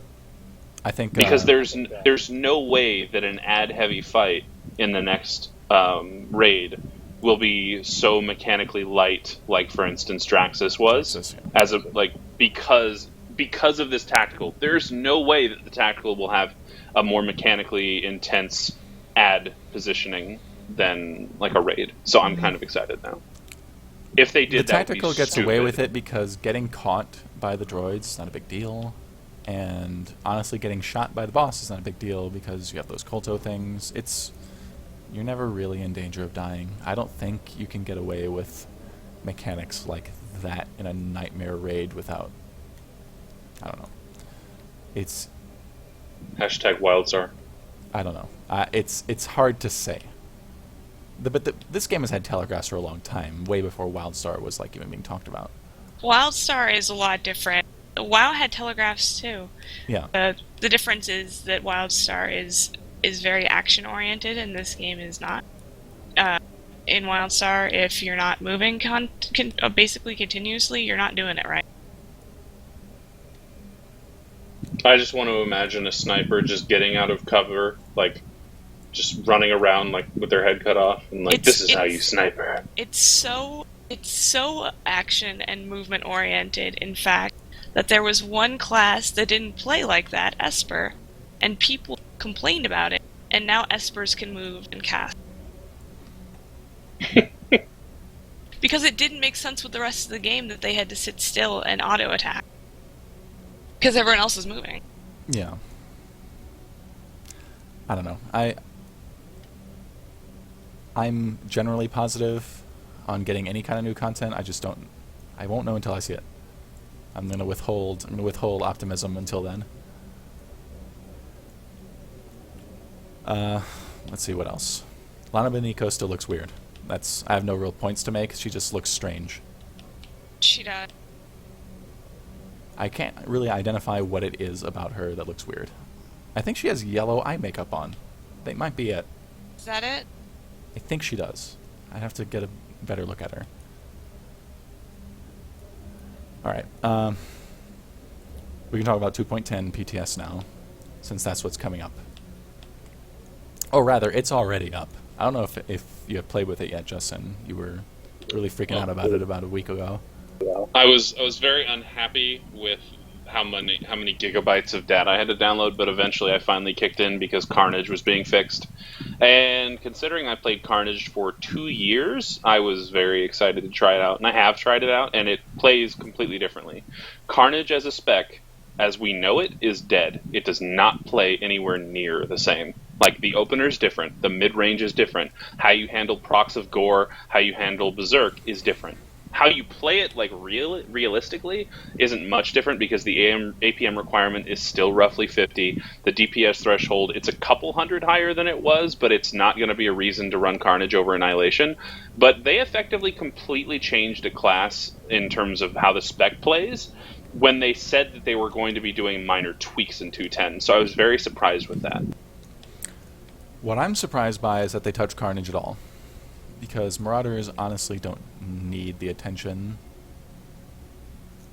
Like, I agree that they buffed Annihilation way too high. Like, Annihilation is too good. Annihilation is so good as a dot class that I can run it in fights where you're supposed to run Burst, and I can create Burst with my dot spec to where it doesn't matter. So I get my sustained damage, and I get enough burst to get out of a DPS challenge on Raptus, for instance. But there were needs of Carnage being touched. It's just that Carnage didn't necessarily need a buff. Carnage needed a quality of life change. And instead of giving us a simple quality of life change, they gave us a quality of life change and a buff and changed the way that the spec worked entirely, which is odd because that's a lot more work than a spec like Lethality Operative would require. And they said Lethality was on the top of their list for 2.10, and they decided not to touch Lethality Operative in 2.10. So that was a very odd decision. Yeah. I don't like that. And I don't like that for ulterior motives because I think any change they make to Lethality Operatives, they should also consider making to Lethality Snipers. because snipers are so terrible now. And yes, we still get taken to all the content, I know. But that's because of the players, not the class. I would be doing more damage on virtually any other class. I mean, Thought it was because of ballistic shield. No, Well, not even I that. mean, That's not I'll- even that useful. well, there's one thing about snipers Not in this though content, anyway. that I agree with you to a certain extent, but I disagree to another extent. Like, for instance, people that are quote unquote the best juggernaut DPS in the game. There's like 3 or 4 of them that actually seriously play, and Yeah, you could have buffed almost them none too. of well, they need a buff at some level, but they are almost easily more use in raids for utility on a 16-man where they get their taunts and they get to like help with positioning in boss fights. And snipers are great for their shields, but so they have utility for 16-man. For 8-man, however, there's almost no reason to make Juggernaut DPS if that same person has literally anything else. But if someone has a sniper, snipers still have good uptime on every boss fight, to where even though they have the lowest DPS threshold outside of Juggernauts on their top end DPS, it's easier for them to be at or near the top of a DPS board for a fight. For instance, Rom, there are multiple fights where you are at the top of the parse board in our raid outside of Crack, who is on a class that is buffed beyond reason. But like, you do like 3,300 council, and that's on a class that parses like 300 to 400 below many specs and many classes. That's only because we take 3 melee and me. I mean, no, that's accurate. But like, even when there's If we a took more a even mercenary or sorcerer, they would probably beat me.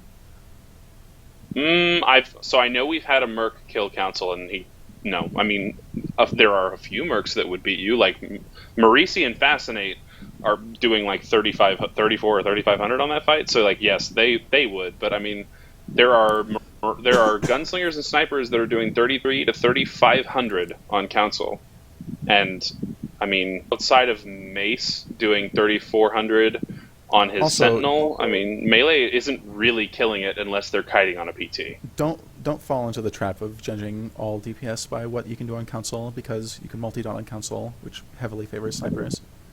No, that's accurate. But mainly what I mean is, for the bosses that matter, snipers are still very much in vogue. I do think snipers need a buff. I just don't know if it's... Put it this way. Snipers don't need to be doing 4,400, because if they were able to do 4,400 on a dummy, they would be trashing every other class in boss fights, except for PTs. They'd be probably even with PTs in fights. We probably beat him because of the uptime. You just can't get away from that. Yeah. It's... I don't know. I'm still just... We're not in the worst place in the world. We are... It is annoying to be held back by the fact that my class doesn't do any damage. I don't like it. I feel like I'm a good enough player that I could play a different range class and get better numbers. That's Good true. news You is could you have a Sork. You Yeah. could have re-rolled Sork, but I'll go on It's not record worth saying it. I'm very glad that you did not go Flavor of the Month in the middle of that tier, because it's No, that's not what the guild I don't needed. care for Nerd Honor Code. Yeah, I mean, it's not for Nerd Honor Code reasons, but I was reading a forum thread where people were saying, like, oh, there's so many people that re-rolled to PT or to Vanguard, and I honestly don't see that in progression. Maybe there's a meta between casual and like hardcore where people do re-roll to kill content at a decent pace, but I didn't see people re-rolling, so I was very glad to not see our snipers re-roll, except, well, Devasta, but Devasta went to a healer. He can't heal on a sniper. That's not really rerolling, though. He was filling a Yeah. spot. And he is still filling a spot. And he likes doing it anyway. I mean, he's perfectly proficient at it, so it doesn't matter. Oh, Oh, absolutely. is he on Ainsley now? Yeah. Yeah, he is. He is Well, he's always destroying been on healing and off on of it. Ainsley, so that's not that big of a job. He may as well be maining Ainsley at this point. Like, he gets in the mood to heal flashpoints on Ainsley. Like, that's how into he healing he enjoys is it, right and now. he's good at it. So, like, go whole hog. Okay. It's also, before we finish talking about snipers, there are actual changes in 2.10. Almost 100% of the changes are to engineering. In fact, now that I'm looking at it, it looks like all the changes are now just affect engineering. They made Explosive Probe, I believe, has a 12-second cooldown for engineering now, which is pretty impressive. Explosive Probe is a lot of your damage, and it's a great amount of your energy return, which is a huge quality of life improvement. And it's unclear from these latest patch notes, but I believe Imperial Autoloader, or one of the higher tier talents, also reduces the cost of snipe, which was another problem with engineering, is just running out of energy. You'd have to get up and actually use your free overload shots to make sure you didn't run out. Yeah. So that's good. I've briefly parsed it on the dummy, and even with scatter bombs only hitting twice on one target, it's still very, very, very, very, very viable to use on single target. So they've missed their mark there because they've overbuffed the singular damage on it. I guess since you can't roll bang in place anymore, it's probably not anywhere near as viable as it used to be. So maybe they haven't missed the mark. I don't know. I'll say this. I know that Zayak, he's a sniper from Drop It Like It's Hot, and He's he is big into literally... engineering. Yeah. He is the highest parsing engineering sniper in the game. He cares about it more than anyone else in this game. And he was parsing out the changes, and he was able to get 3,900 without roll bang, without doing any rolls with scatter bombs. So he was able to find a way to get, solid numbers, and if it can do 3,900 on single target, that's pretty good. Then it can still do, very good AoE. And if they've been able to work that out and make it energy impactful into your rotation to where you don't have to say, well, screw my rotation, I'm now out, like you used to if you pushed engineering hard, and you don't have to do roll bang, then that's good. Yeah, like I said, I briefly parsed it on the BTS, and I had fun doing it. It's a lot more. It is a huge quality of life improvement. It is a net DPS nerf to a class that did not need a net DPS nerf. So thanks a lot, especially to the gimmickiest of gimmick specs. I'm still okay with it, and on the occasions where I get to play my sniper in the future, I'm probably going to play engineering a lot, just for fun, as long as it doesn't impact our performance. Okay. I don't know. I've never been a fan of engineering, but I'm for anything that allows people to play what they want. This is Guild In a Wars. viable Isn't way. that their Play how I want. Play how I want. I'm gonna wear What is this? cleric That's their skin. motto. What is this, fucking Burger King? I'm a healing elementalist. Okay. Sith Inquisitor changes. Besley, you might be interested in this. All sorcerers are now going to have 20% more armor. Oh baby. Baseline, as part of the thing that gives you 500 force. Also, a natural preservation is no longer on the GCD. Fucking finally. Yeah, months and months and months and years behind. Jesus. This should have happened long Should have happened time when ago. they made the fucking skill. Should have Yes. never been on the GCD. And What's the all pub the side other version of a natural preservation, by the way? force mend. Okay, there's something weird about Force Mend that someone was saying on the PTS. Apparently, if you activate Force, like, it's supposed to be off the GCD. This is if you have your stacks or whatever, right? Like, supposedly, the way it's supposed to work is if No. That has nothing to do. Force mend is not having anything to do with stacks. No, That's different. But there's something that was done where it's supposed to be off the GCD if you Noble have stacks. Okay, it's called Noble Sacrifice for pubs. It's consumption for Imperials. Okay, there's a change with consumption where it's supposed to be off the GCD if you have stacks. Surge, yeah. Oh, yeah, okay. So if you have Surge or whatever. Here's the problem. People have been messing with it on the PTS, and if you have your stacks and or your Surge and you activate an ability that's augmented by that, and you try and hit Noble Sacrifice or Consumption then goes back on the GCD. It's only off the GCD if you hit it first. So it's not really off the GCD. So there's like a technical problem with it. Yeah, Like a it's bug. like they create an internal lockout resetting the GCD to its active state if you put something else onto it first. So hopefully that doesn't go live. Or, oddly, they want you to do it in that weird way, which would actually change the way people would, I guess, use the ability. Because, I mean, it kind of takes the point away from taking it off the GCD if you have to use it outside of, like, in a regular window like you would already in order for it to work off the GCD. You know what I mean?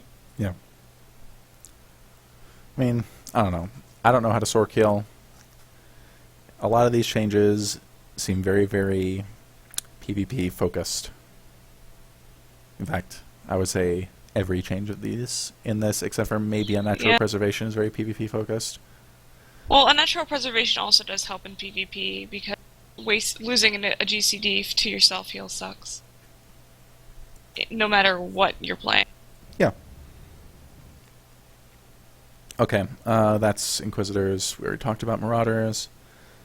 Oh, And- Inquisitors did get... Swords and Sages got a 20% armor buff. Yeah, I said That's that. actually said kind that. of big. Oh, I didn't know. Yeah. It is pretty big. It's going to mean that... Let's do a little calculus here.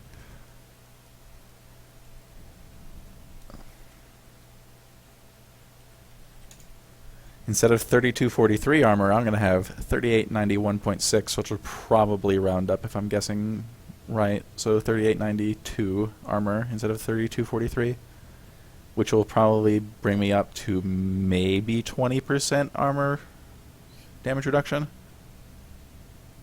Maybe? I don't know. It's not that much. I just want to put that out there. But I've been running this same instance for about probably 4.5 hours, and I have yet to see this stupid thing drop. That's pretty shitty. Oh, my luck Rom, is so bad. have you by chance shown the stream the Shrine of Dom? I can do that. Oh, it's a beautiful thing. It is glory be to Dominion. Okay. You'll like this, Rom, because it's Thor related tangentially. So, you know how I have on, like, my cell phone, I've got my little Thor hanging off of it? Dom loves Thor, by the way. I unboxed a Marvel bobblehead and I got a Galactus, so I was like, I'm gonna have my Thor fight Galactus. Good. Okay, other than the other effects of 2.10 is going to be the removal of Nightmare Power from DP. And, we've talked about this before. I predicted that it was not going to happen in 2.9, and it didn't. How do people, what do you think is going to happen? Do you think people are going to start killing console that didn't before? Like, I think that any group that had healer problems will have a much better chance to kill it because, for reference, on PTS, there were a couple quote-unquote super groups that met up from different servers and did DP Nightmare to check out how nerfed it was.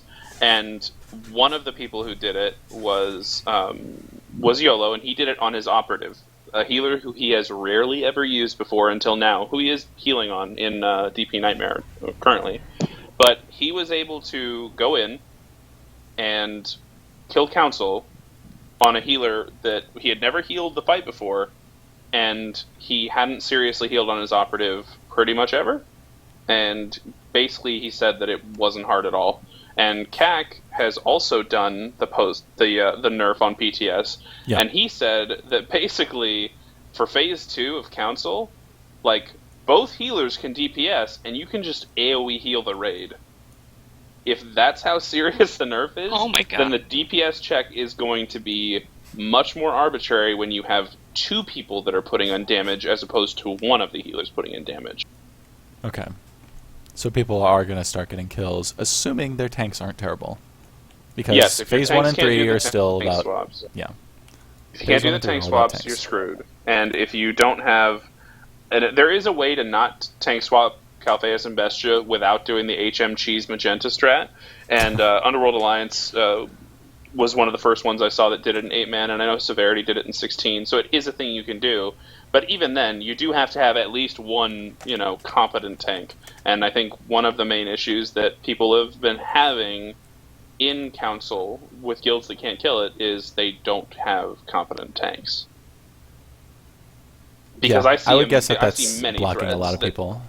Oh yeah, I see many threads where people are just now getting to council and they're having their tanks getting SOA'd 24/7. Like, I know that occasionally it happens to us, and usually it's because we've messed up a swap or we don't have a corruption stack on the Bestia tank, and things like that occur. But I mean, there are posts of people like just getting SOA'd 24/7 at the start of the pull, like all the time, like 10 times a night, and it's just like, that's because your tanks aren't tanking it properly. And Yeah. I don't think those guilds are going to kill it, but the guilds who are getting into the end of Phase 2 every single time they get into Phase 2, and maybe the Masters come down and it's at 120k and they just, that they're done channeling and Brontes isn't done yet, those people probably will kill it after the nerf. But I don't know if it's going to be a huge outpouring. Like, when Brontes was nerfed, we did see quite a few guilds start getting it in 2.8, like the 2.8 Gate Crashers. With this, I don't think we're going to see Deposer, or we're not going to see Dreadmaster sort of funnel out to the masses like we did with Gatecrasher. I still think Dreadmaster is going to have some level of competency to where it's going to take a while. Because I think right now, only 5 guilds have Dreadmaster. And I don't think it'll go up to 10 in the next month. Whereas Really? Gate, Only I 5 really still? don't think. Because we got Yeah, fourth it's- like weeks ago. Like, Yeah. To my knowledge, the only guild who has Dreadmaster outside of us, since the original 3 of Zor's Ambassador Dog and us, is Darklight. It's a guild on TRE, and they have amazing DPS. They have a Shadow who's done 4,500 on a dummy, but okay. basically no one else has done it. And I don't think we're going to have 10 in a month. And if there's 10 in a month, I have no idea how. I don't know. I don't think we're gonna have 10. I bet we're gonna have like 7 to 8. Because I think there are guilds on the cusp who get screwed by like Tyrans or probably not Calpheus, but maybe Raptus. They get some really bad luck and they don't have Marauders spamming Predation. I think that people will get timed runs. You're probably right. It won't be 10. It'll be like a few more. Not a great number. I think that guilds that are on the cusp of it, I know Drop It Like It's Hoth has focused on getting everybody Deposer. If that happens, I think they could get it easily pre-nerf if they actually took it seriously at this point, but if they don't have it, they will have it by nerf. Textbook Execution, they'll have it by nerf. There are a couple that I can confidently say, like Hates You, their second group, they're probably going to have Dreadmaster by the time nerf happens or right afterwards. But another thing on progression that I wanted to point out, Seven Stuck had a really big issue with this tier, where they went from literally being world first for DF Brontes to being unable to raid for DP Nightmare. And I believe it was Tiana, their sniper and their raid leader, made a post on the forums today, and they rebuilt, and they have a new group, and it took them a while to gear them out, but they killed Council. So Seven Stuck did get a pre-nerf kill, which is good because they were a very good guild, and I'm glad to see them back.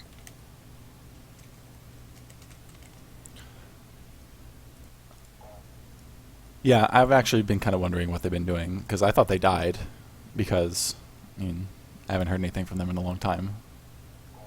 Yep, apparently they got some new players, or they got players that were in lower groups, and they geared them out over time, and they do have Deposer now, which is good, because it would have been very weird if a guild went from being literally world first for the final boss of the same tier of the other instance to not actually killing it pre-nerf.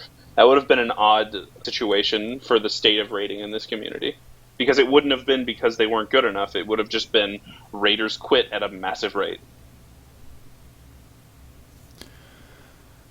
Okay. One last thing on the PTS before we're done. The pre-quest for Forge Alliances 3 is actually on there. It's a breadcrumb. You go down into that little office where you first met Darth Arcus and Lana Benico, and she's there.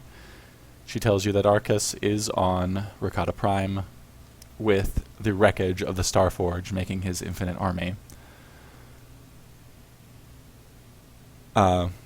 Some bad news is that Rakata Prime seems to be limited to a flashpoint because you shuttle directly from the fleet. It's in the middle of the between Korriban and Tython, those flashpoints. It's disappointing. Yeah. I would be very surprised if it's a planet. If it's a planet in itself. I'm gonna assume that we kill Darth Arcus there, and his Republic counterpart, and then Revan reveals himself, and then we have an expansion, right? I think that's gonna be it. I think so too. One little bit of lore that really bothers me about this: Darth Arcus is apparently still on the Dark Council at this point. When do we get rid of him? Like, he talks a lot of Beniko, and I did this on my sniper. But like, if I'm on Darth Nox and the Emperor's Wrath, I should be able to tell the rest of the council that, hey, this guy's a traitor.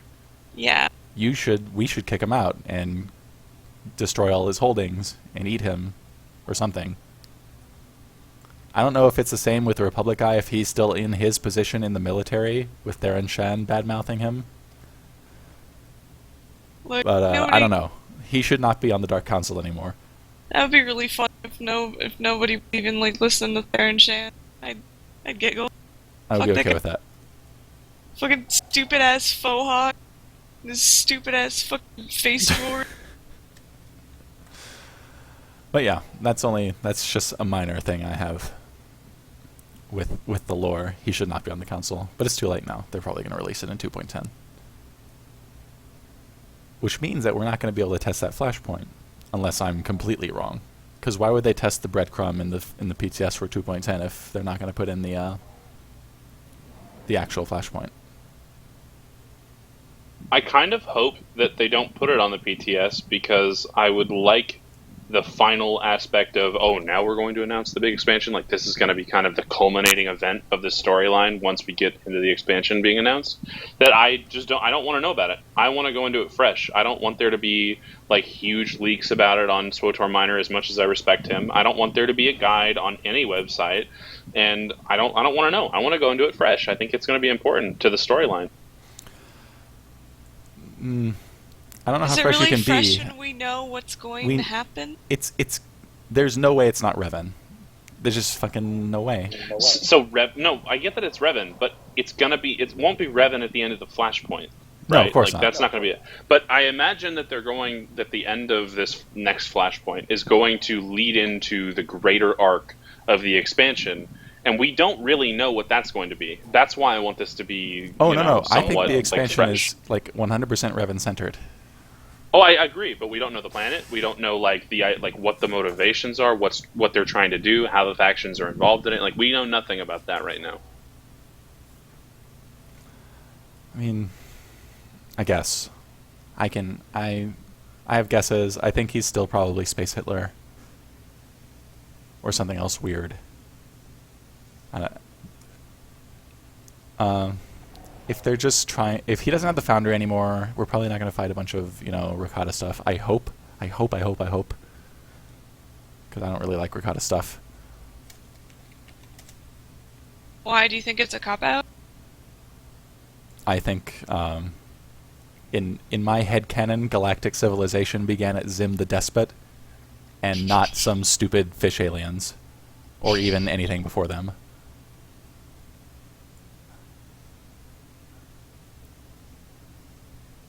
No, I think I especially don't like the fact that they have technology that can manifest physical objects out of force. Yeah, Out of the that's Force. really fucking ridiculous. It's basically magic. I mean, I know the Force is magic, but it's never been able to conjure things, especially like complicated things like ships.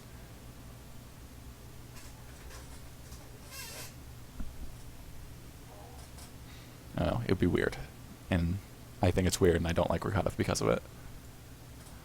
Okay. I think Rakata, the loading screen for Rakata Prime looks beautiful, though. I'll say that. I did not see it. It must have been on SWTOR Minor's thing. Yeah, it almost looks like a painting of a Crisis map. You know, the original Crisis, what the island looked like. It reminded me of that for some reason. It is very pretty. Yeah, it was really good looking in KOTOR 1, so that'd be good. I mean, I very much like the way Manon looked, and I'm sure I'll like the way Rakata Prime look for the short amount of time I'm in that Flashpoint.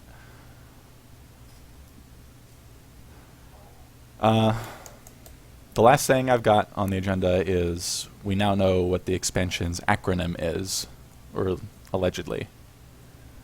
It's supposed to be SOE, and I cannot think of anything. Sony that's- Online Entertainment? Sony Online Entertainment is probably it. That's probably going to be the big reveal. It's going to be Revan as a representative of Sony saying, we're now taking over this game, and it's about to get much worse.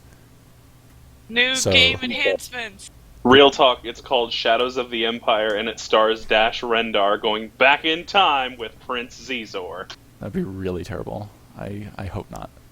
I hope it has nothing to do with... I hope the E is not Empire or Emperor. I hope S isn't Shadow. And I think that's my only hope for anything. Those are my only But wishes. if we had time travel, then we could invite Ronan! I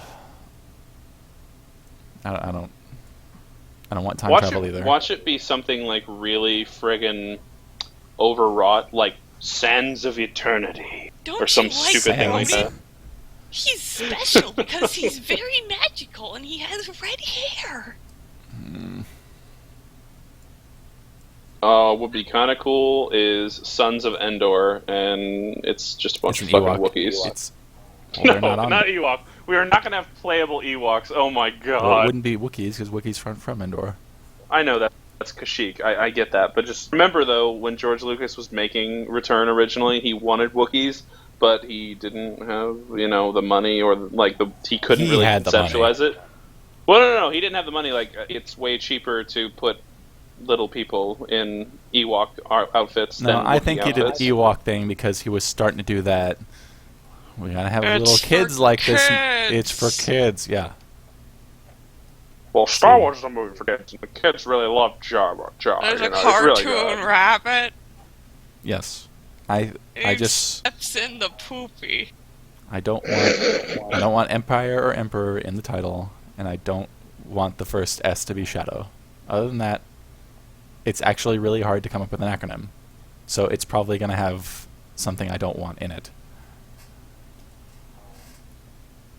Silly old emperor. Tricks are for kids. I would like silly old Emperor, and it'd just be the Emperor who accidentally possessed, like, a senile person. And he's just kind of doddering around. And it's about the Emperor's wrath kind of, like, shepherding him to, like, the bathroom. Mara It Jade, actually- I it want actually- you to kill all the Jedi. They It would be- stole my right sock. It would be a bittersweet comedy. And at the end, the Emperor's wrath has to old yeller him again. It would be like if the Emperor was like half of Odd Couple, the show about the two old Yeah. dudes that are just like fuddy-duddies messing Grumpy around. old men. Lord Scourge would come back and he'd grow a beard. I would watch Grumpy Old Men if one of them was the Emperor and the other one was, I don't know, somebody. Revan. Make it Revan. I would be fine with Revan in that role. But that's it for the content we have to talk about this week. Justin and Besley, got anything else to talk about? I do want to talk about when are they going to fix Lana Beniko? She looks disgusting. She's like a broken Barbie doll. Her hair is like oddly melted into her skin, Whoop, 1 and minute like left. everything clips, and it's disgusting. Ugh. We talked about this. I'm upset about sounds it. I like- wasn't done with it. But it sounds like that's all we got. Yeah, pretty much. Okay. Next show's in another 2 weeks at the same time on the same channel. For Death and Taxes, we're signing out. Thank you all for watching. See y'all Tuesday.